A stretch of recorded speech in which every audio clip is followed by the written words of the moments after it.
changed your writing style? Has it changed the speed of your writing or the writing process? I'll tell you, there's no comparison. I was just actually having a conversation with another writer who's in television, who's actually contemplating making a switch to features, kind of. And she's the head of a series, a very successful series herself, and considering it. And I was explaining the differences, and a feature you have 8 to 12 weeks to turn the script in. And television, you probably have 3 hours. And there were times where I would get a script to rewrite it based on notes or something, and I had overnight. I had to write 50 pages that were shootable the next day. You can spew out 50 pages. That doesn't mean it's production ready. So the amount of pressure and the speed is so, I can't explain it other than I'm amazed I'm not a drug addict. I am not a drug addict because I used to do drugs, but I don't know how I got through that without drugs or a gun to my head, because it is the intensity.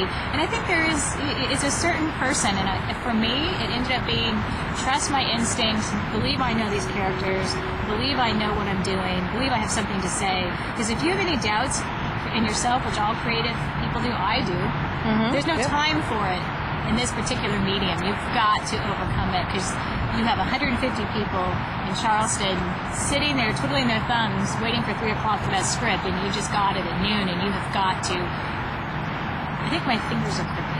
I literally are. Do you see that? From typing, from being in this position. I'm going to become a T-Rex pretty soon, where my hands will be permanently here holding a coffee and then doing a BlackBerry and a computer. I'm evolving my own body. I don't need these long arms. They're not useful now. They just need to be right here. But things like that. Well, was that the one thing going in that I would say surprised you? The speed is the thing that surprised me the most. Right. The speed was the negative thing. It's positive and negative in that it's so intense. There's no time. And the positive was being in the editing room, working with we have fantastically talented editors, and saying, what about if we, like I did a few things even in the finale where we slow down and you pull back from Bridget Branna, or we slow down a turn with Roxy and Trevor, and those were my ideas. I said, wouldn't it be to make it romanticized a little bit, to do that with love and emotion, and the pull back on Bridget at the 4th of July, small things like that I got to do.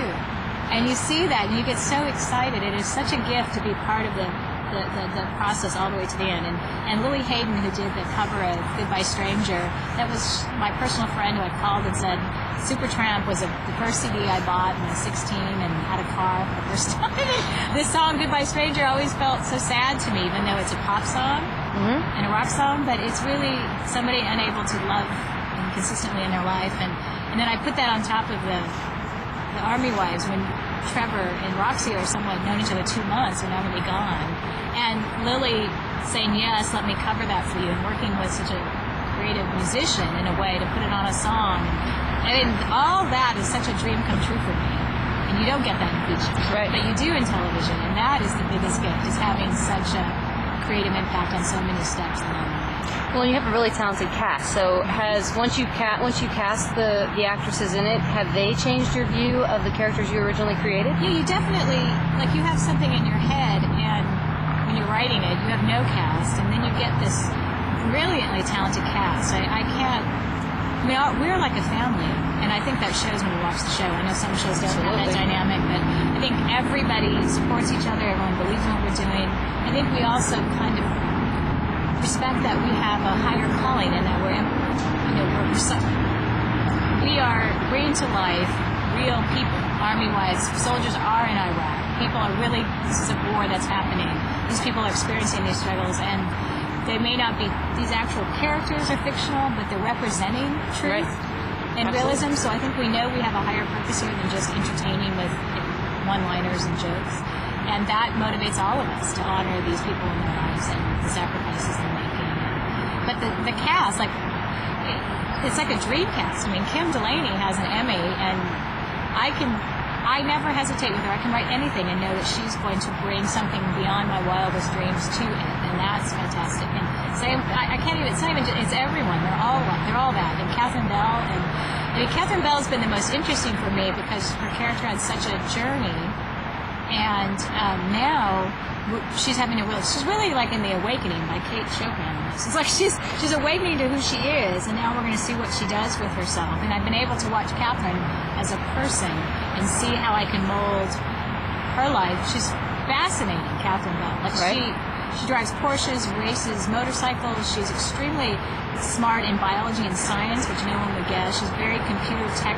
I think she's going to major in biophysics or something. She's got this huge mind to her, and this utter kindness and beauty, and how I can bring that to life now with Denise is a big, it's a big challenge, but I know that that's going to work. And then you've got, on the other spectrum, you've got our young people like Sally Pressman, who was right out of Yale Drama School, who has just walked in and become Roxy. And in the auditions, there was no one else for her. It was just a slam dunk, and watching her grow and her change and her spunk and watching that character change, it's been, I mean, they're all fascinating. Like I said, Bridget Branna is such a great actor and somebody that I can't even speak about one without wanting to speak about the other, because Bridget is so beautiful. We call her the flame on the set, because she's got this gorgeousness to her, and she brings, it's like watching her, it's like watching a play. She's an actor and a stage actor. She's in character off camera. She walks in, everything is so from the soul here. She acts from here, and it's, I mean, every one of them have brought such great things. And then you go to Wendy and Sterling, who are also these incredible actors. You don't want to say one without the other, because there's no bad actors on our show. Everybody is so immersed in their character, immersed in their roles, is part and parcel to the success of the show, and is in constant communication. Like this is where I feel I'm going. Am I right? How I'm feeling. I mean, it's such a symbiotic relationship on the show. It's an open door, open phone call, and everybody's working together. There's not one person who gets credit for the success, because we're all so collaborative and so respectful of each other. I think everyone respects what everyone brings to the party. We all know that we are working together well, and we all realize how rare that is and what an honor it is, and we do our best. Well, since you're a writer and you're the creator of the show, is there things that are done on your set that you think traditionally aren't done on other sets because of the fact that you are so involved in the creative process and how that happens? Because on some sets, the writers don't get a whole lot of respect once they turn their scripts in. I think I don't know. I don't know how it's been done before. I just know that this works right for me. I know on other shows, the actors and the creators and the writers don't speak, that the actors are supposed to just do the lines as is, and there's no communication. In our show, I live and breathe theater, and this is a theater company. We're all in it together. No one's more important or less important. From props, from Daniel does our props. Everybody is bringing their art and doing 100%. I mean, I want to give a personal shout out to Marshall Kirslinger, who I couldn't do the show without, who's my co-EP, who has been a dream. Like, the best thing a writer needs from a producer is ultimately you become a writer when you're sitting at the computer. It's a producer who believes in you, who speaks to you with love and recognizes the beauty of your work and what you're trying to do, and does everything she can to make it happen from your original vision. And Marshall, I would die for Marshall. I'd put my head in the toilet for Marshall. I would almost give my life. I'd have to think hard, but I would be close to it, because Marshall is the dream producer that any writer wants, is that person who really believes in you. It's almost the old school sense of your muse and your benefactor, like artists used to have. And Marshall's that for me. She's by far the best producer, the best partner I've ever had in my entire career. So I would sing her praises. I'm singing. I would sing, but there's a camera I could break. There's probably a mirror somewhere, but I think every writer should find someone who believes in what you do and helps you bring it to fruition. If you don't have that person, you really can't go the next step. And Marshall is that person for me.